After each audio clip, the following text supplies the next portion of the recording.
It is the story of Justina Pelletier.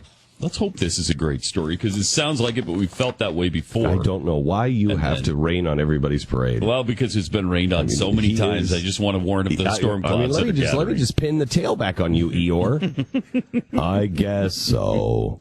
No, this is awesome if it actually happens. It actually happens. She is supposed to be returned to her home. Yesterday, I don't know, about 3 o'clock, I got an email, Matt Staver at Liberty Council, and he said she's on her way home tomorrow morning. That's today. So she is being released from the hospital back to her parents. Yeah, and, not to Connecticut. It's some facility. She's going home. Home. Pretty amazing. And we'll believe it when we see it. Yes. We'll believe it. Now this brings up a whole, just bunch of questions for us. I mean, we have to get Dad back on the phone and find out from him some of these after the things settle down. Are you going to continue to live in Connecticut? Nope. No way.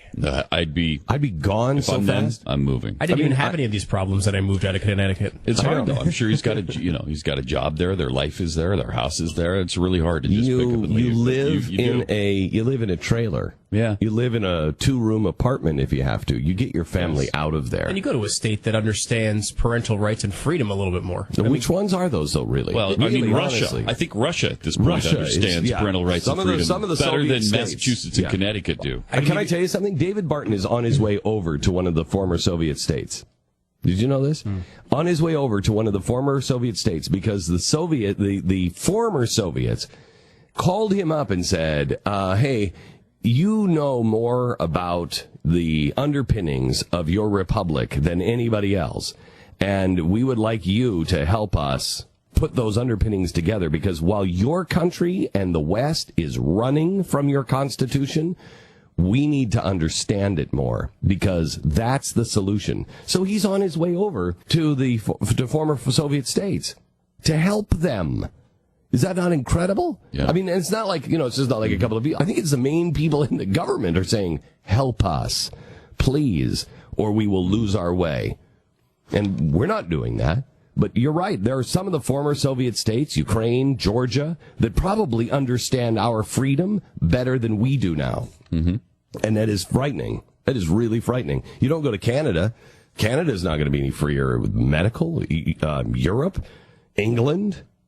You don't go to anybody. Australia, please. And how do you ever take Justina to a hospital again? I wouldn't. You just wouldn't. I wouldn't. Yeah, I mean, you have to. But you have to. But what do you do? I mean, can you imagine? You would be praying all the time, please don't get sick. Please, please, please, please don't get sick. Yeah. And she already is. I mean, she's deteriorated a lot in the last 16 months. She can't walk now. You see the video. She can barely. Yeah, she can barely talk. She is really, and she hasn't gone to school. There's been no education of her in over a year. Has been dramatically changed. No because church, of this. no school. I mean, it's hideous what they've done to her. No family. Can you imagine the lack of love, the lack of human touch? A mother's touch. Can you imagine how that has dramatically impacted her life? I mean, she's horrific. Changed forever. Yeah. She's changed forever. Here's a real case of the state coming in and destroying somebody.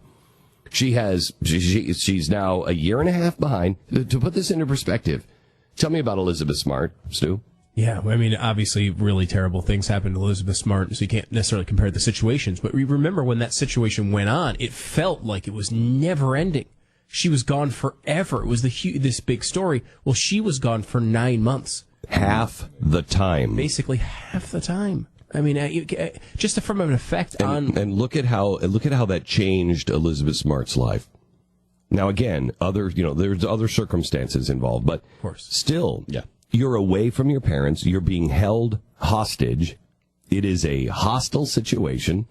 At least she had communication with her parents. Mm-hmm. And she knew that there was a fight to save her, et cetera, et cetera. Elizabeth Smart had no idea what was going on. It was a horrible life every minute. But look at how it changed her life.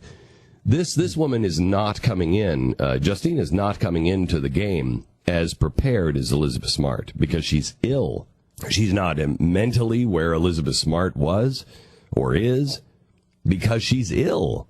So, I mean, trying to make up this lost time, trying to undo the damage of this family is incomprehensible. If there's not a major lawsuit. Yeah, what do you think is fair compensation for something like this? Oh, for the pain and suffering and hassle. Bankrupt. I mean, seriously. Bankrupt is the children's hospital. $50 million enough? No. I don't think it is. Well, we always used to I don't think it is. In these circumstances, you joke about owning the hospital. Yeah, no, this would. But this is you should own the this state of Massachusetts. This would be the Pelletier Children's Hospital. This goes beyond the hospital. Well, I mean, they've got to pay the bill, right? This is the They're state going to end up having to pay the bill for her being in the hospital all No, this they time. better not. Oh, to pay the bill, I bet they will. Yeah. I will tell you this, that if this isn't a major lawsuit, there is no justice. And here's the thing: you put this in front of a impartial jury, they will kill Boston Children's Hospital. They will kill them. They will bankrupt them. Because remember, it's the jury. Everybody's like, oh, I don't like these out of control lawsuits with these big settlements. It's the jury that decides how much to pay. It's not the judge. It's not the lawyers. It's the jury. So the jury sits together and goes, I think it's $100 million. Okay, $100 million it is. They will bankrupt Children's Hospital. And the only defense Children's Hospital will have is, hey, we're saving a lot of kids. We're trying our best. I've always been somebody who's, I've done fundraisers for the Children's Miracle Network, and my daughter was born in Phoenix Children's Hospital. I'm so turned off by children's hospitals now. I mean, I don't know what to think. And if I were the dad, Stu, you're the dad. Mm-hmm. Your child gets sick, not like 106 fever or something like that, but sick, has to go to the hospital. No. It's borderline. Go to the hospital. Do you go? Oh, I would think you probably wouldn't. And the reason for that is, I mean, think about... Notice he didn't answer I'm talking to Hillary Clinton. You didn't really answer the question. Well, I haven't gone through this situation. I mean, I know, if this were you and you went through the situation. And I still live in a state that I wouldn't live in, and all these things that wouldn't apply. Right. If this was you, if you were Lou, but it wasn't just, your child, it's one of those things where, like, I don't know, to go to the hospital or not go to the hospital. I mean, when in doubt, you always go. But when in doubt, and you've gone through this, do you go? My honest opinion is probably yes. Because there's while the idea of the long-term nightmare is possible, the short-term, if I'm wrong, it's worse. Here's what I do. Here's what I do. I immediately go I move. Yeah. And I immediately go to the hospital. When I start to interview states and go, where am I going to move? I interview the hospital, and I come up with an arrangement and say, see this newspaper clipping? That's my family. And we've just gone through hell and back. I want to have some legal arrangement with you right now. I want to get all the paperwork done. I admit my daughter to the hospital. This crap doesn't happen. And I want it in writing. Can I just point out that I was chastised for adding qualifiers, and then your answer was all qualifiers? No, I just want to make sure. Ask me the question. Would you bring her to the hospital? Probably. Okay. Oh, no. I'm dealing with Hillary Clinton here. Probably. No, I haven't finished. I hadn't finished. If you could. Oh, because you gave me a whole chance to finish my answer. I forgot. You said no because I haven't done. I said no. I was going to say. Just answer. I was going to say. Go ahead. Answer. Probably not. Probably not.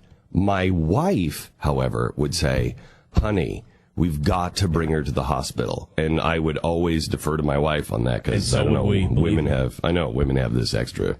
I say shut up and get back in the kitchen. Is that what you said? That's what I said. Yeah, man. Yeah, thank you. Yeah. War on women continues to rage. Honey, she's our daughter. We can make more of them. Shut up. How's the boy? How's the boy doing? The tea party's in effect, baby. That's right. Yeah. That's right. And then we just go out and shoot some rounds into the air. Yeah. With our assault rifles. Yeah. We don't need them for hunting. We're using them to assault people with them. And if we're out of bullets, we just beat them with the butt of the gun. That's what we do. I don't know why hospitals have a problem with us. Anyway, here's our...